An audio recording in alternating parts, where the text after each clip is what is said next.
Hello everyone, winter is finally here, so I am limited as far as what I can do with my furniture flipping pieces. So I have taken the time to put together a video for you all of my top 5 favorite flips that I have done since I've started my YouTube channel. So if you want to see which ones are my favorite, make sure you stick around.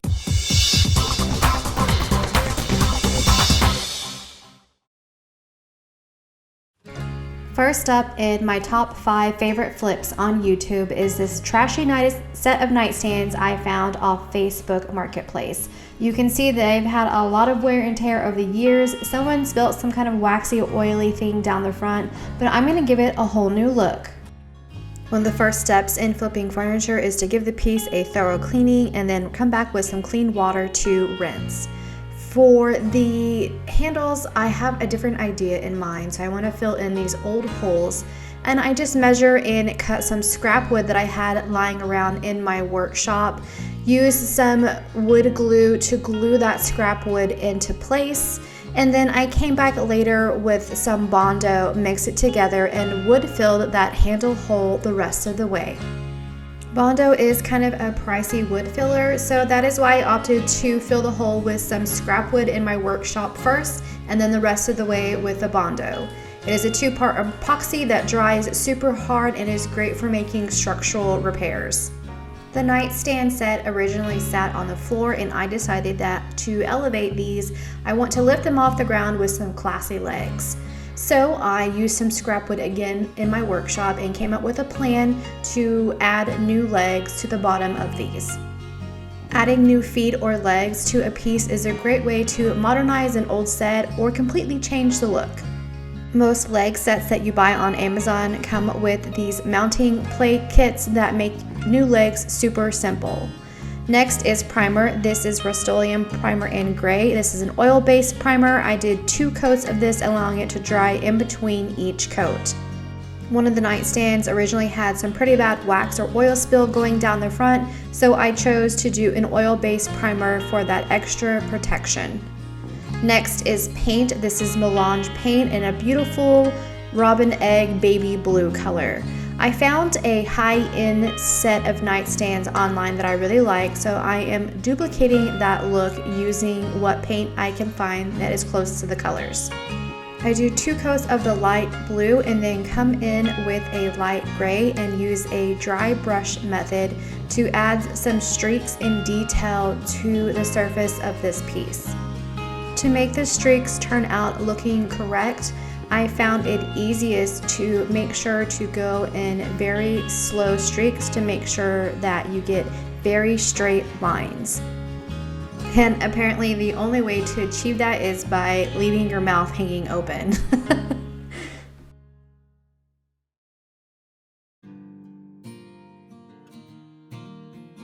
I'm wanting to go with a high-end look. For top coat, I chose gloss. This Fusion gloss top coat is the only gloss I had in stock, so that is what I'm going with. I use a top coat sponge, a pantyhose wrapped around the sponge, lightly mist the surface so it's damp, and then go with long streaks to apply the top coat. I allow it to dry a couple hours and come back and do another coat, end up doing 3 coats total of the top coat.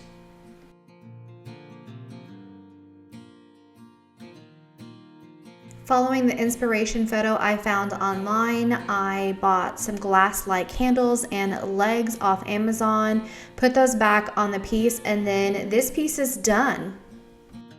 This set of nightstands is trashy no more, now a very nice, classy set of nightstands. This flipping video made my top 5 for multiple reasons.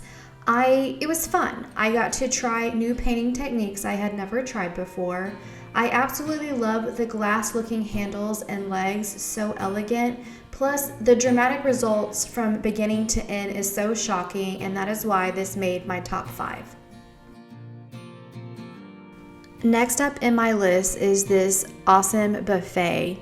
Y'all, I still cannot believe that someone left this on the curb to go out to big trash.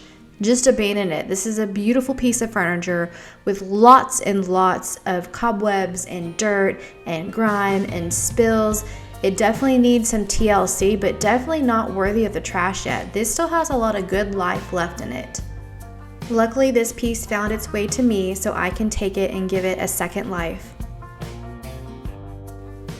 Now, with how dirty this piece was, I definitely use some Simple Green. It's a very strong cleaner, and I use liberal amounts scrubbing all over this piece, and I had to go through and clean this multiple times because there was years and years of dirt and grime and just total grossness all over the place. I think still to this date, this is probably the dirtiest piece I have attempted to flip still. After cleaning, the next step is sanding. I decide I'm going to paint the body of the buffet. So I use my Surf Prep sander with their foam abrasive pads. They are squishy, so they're perfect for going around, over, on top, in between details. So you get a nice, good scuff sand all over.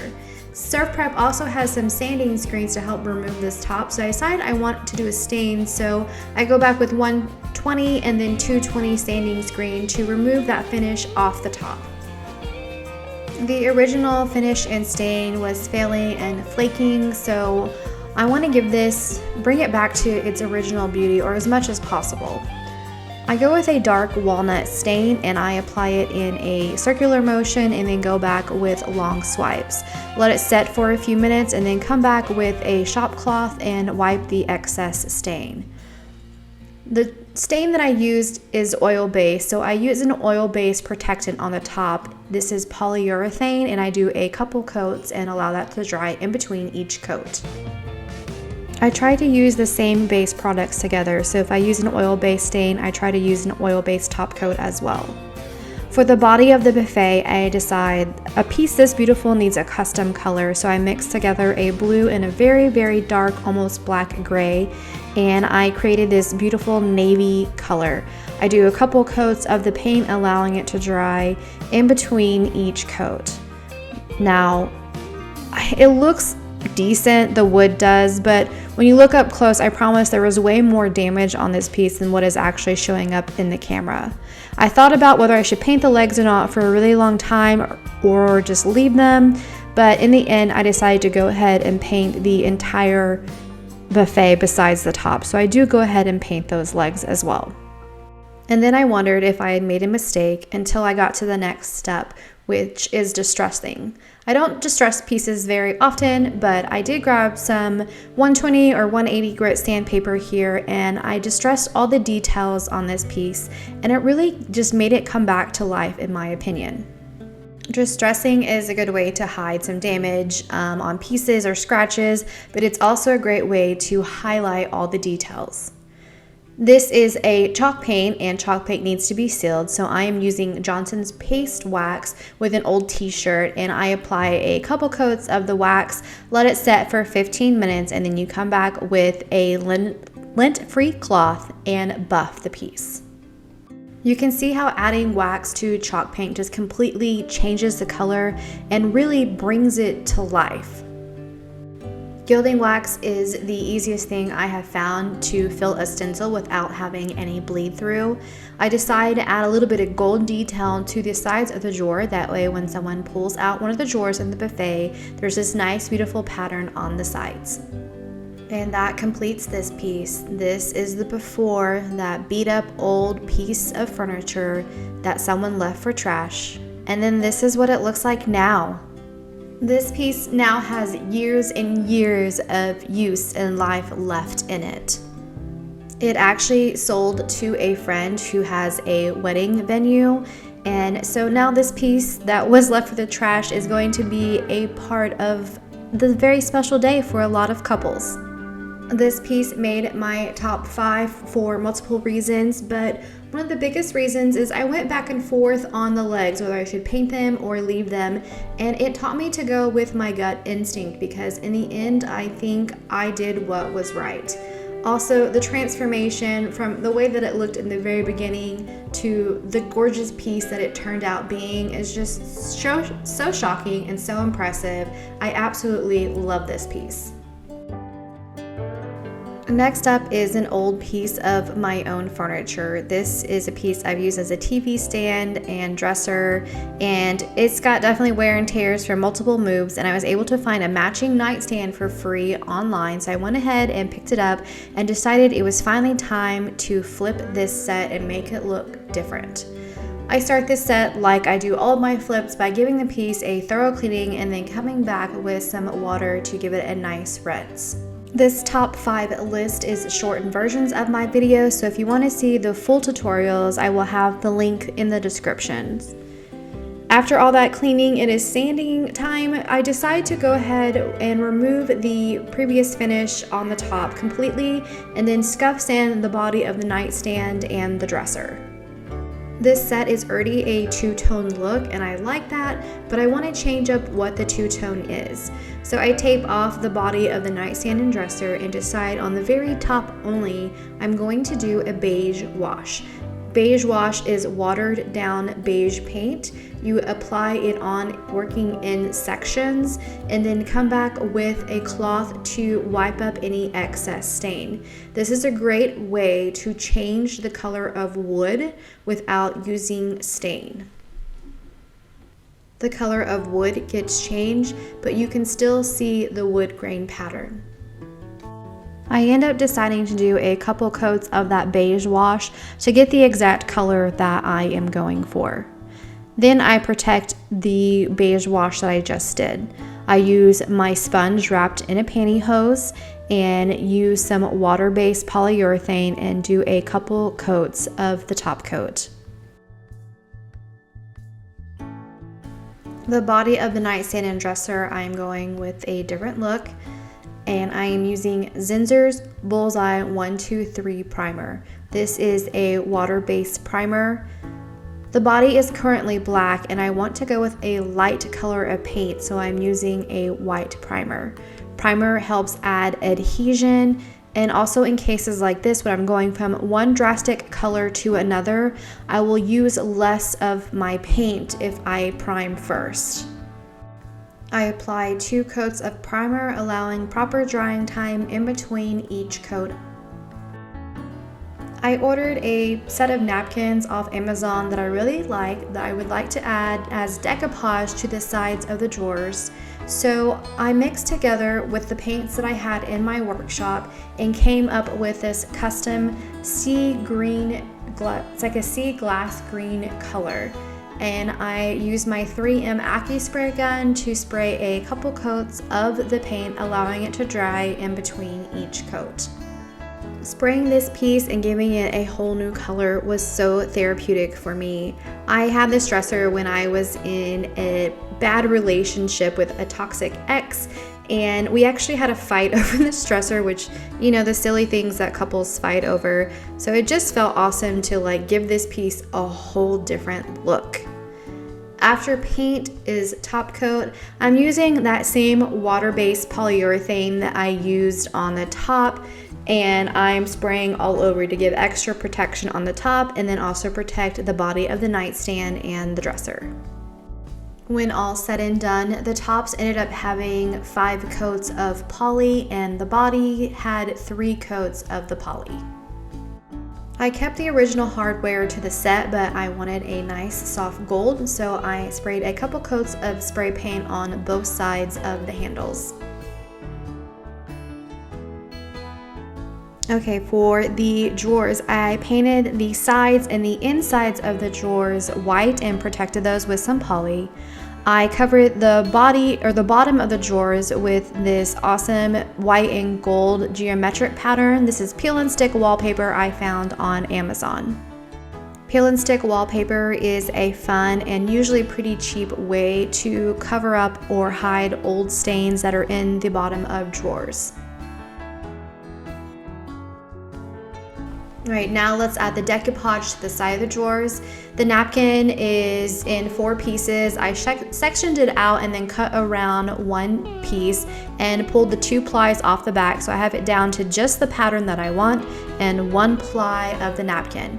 I lay down some water-based polyurethane as a bottom coat and place the napkin into place. This is tissue paper. It's very thin, so be careful here, but I lay it down trying to smooth out the air bubbles as much as possible, and then come back with another coat of poly on top and let that dry. Napkins are so much cheaper than buying decoupage paper or even a furniture transfer to add some detail to the sides. And then after that, this set is done. Here's a reminder of the dark and heavy set that I started with, and then this is what it looks like now. I love the sea glass green with the beige top, and then the succulent decoupage on the sides of the drawers is just so darling. This flip made my top 5 because it was a fun and creative set to do. It's custom, there's not another set out there like this piece. Plus, with the heavy story of the dresser being from my past and with my ex, it just really felt good to transform this piece and let the old go and make a new look, let that in. So that is why this set made my top 5. Also because it's one of the biggest profits I've made on a set that I've sold as well. This piece is one of my more recent flips on my YouTube channel. It is in great shape, and I've had it for a while debating what to do, and it's just that orange oak that I really want to change. I just don't think it gives this piece the that it could have. So I take this piece and give it a makeover, and you will not believe how this turned out. First up for this flip, you guessed it, is a thorough cleaning followed by a nice rinse afterwards to get rid of all the dirt and just years of use. After that, it is scuff sand time. I decide that I'm going to paint this piece. I lightly scuff sand the entire surface and then wipe the dust residue away.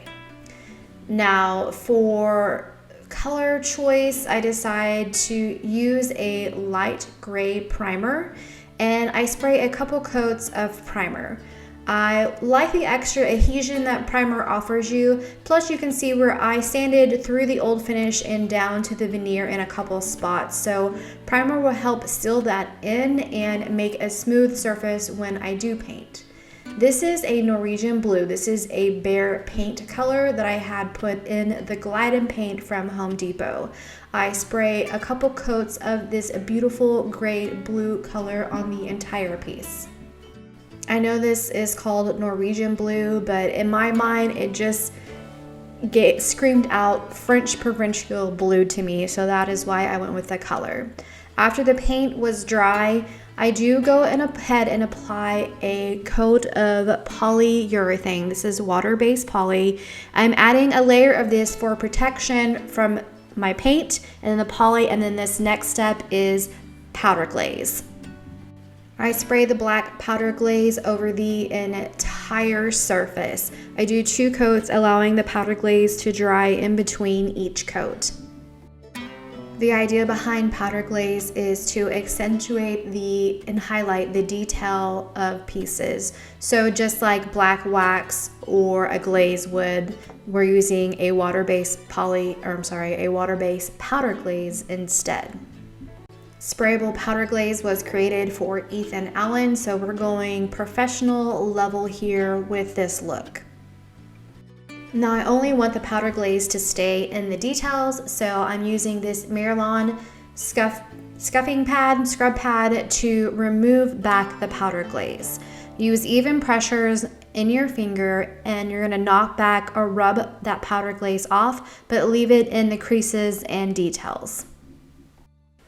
Now, this was a massive arm and shoulder workout. I'm not going to lie about that, but the end result is shocking and I say completely worth it. After knocking back that powder glaze, you have to blow the loose powder away, lightly wipe it off before the next step.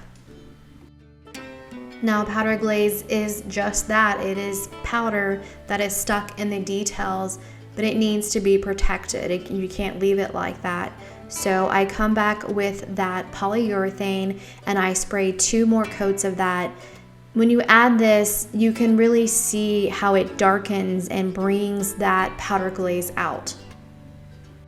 But wait, there's more. I grabbed my can of gold gilding wax.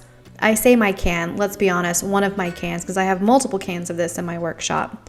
I add the gold gilding wax everywhere, to the handles, to the details on the body of the dresser. I even grab a stencil and add a damask gold pattern to the sides of the piece as well. I just grabbed the gold and I started going with it and there was no one there to monitor me or stop me, so I just kept adding more and more gold. And then I did let it set for a few days to decide if I wanted to keep it that way or take some back, but I kept it all.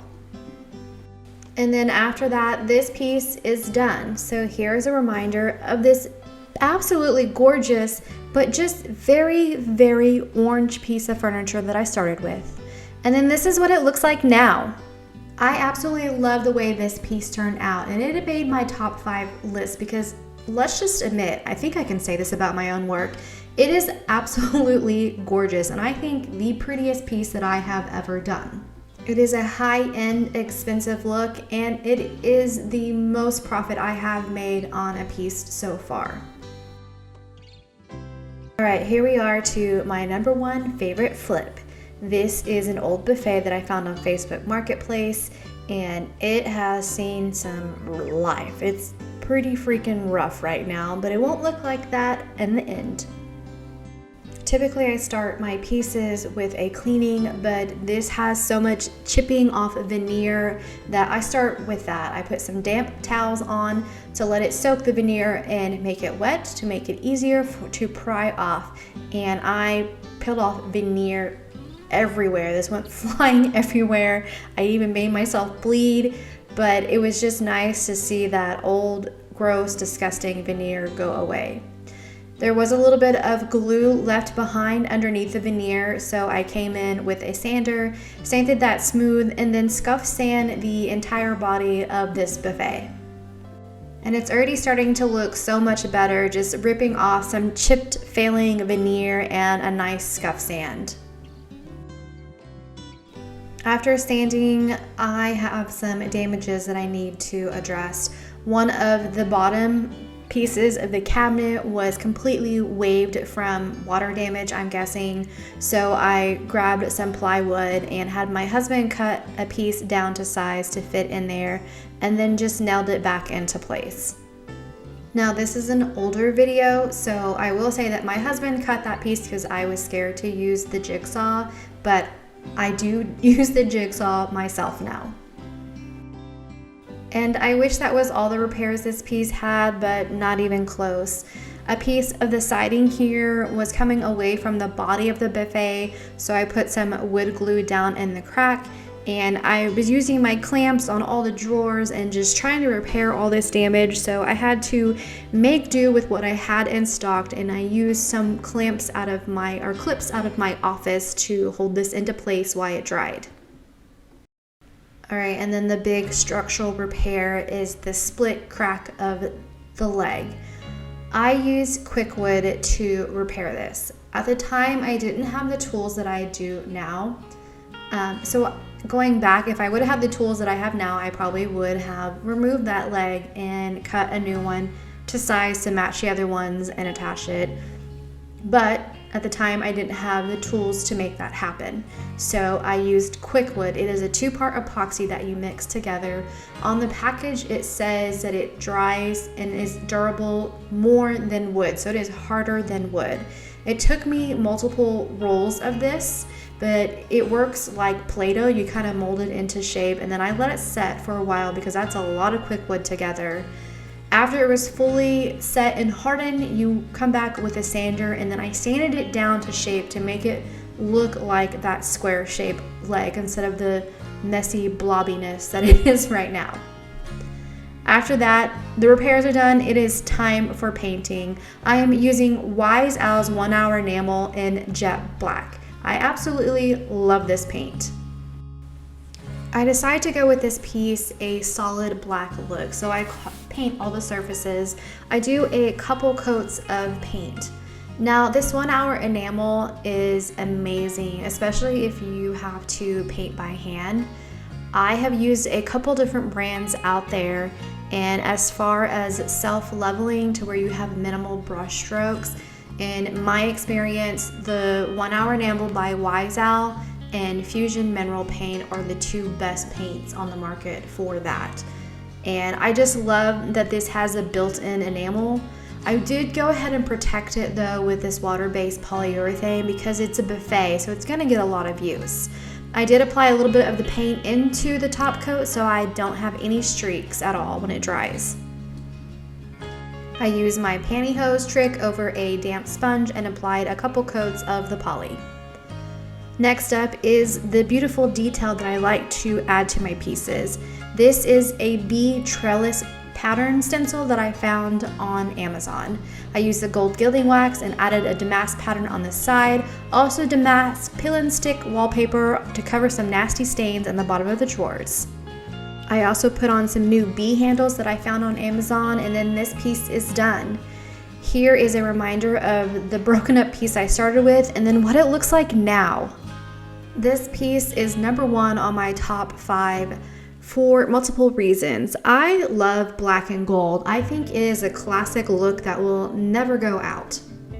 And even though I paid money and bought this off Facebook Marketplace, it was definitely destined from the trash, so I saved this piece. I gave it a second life, and that's what I like to do. I don't like to just flip furniture. That term is overused.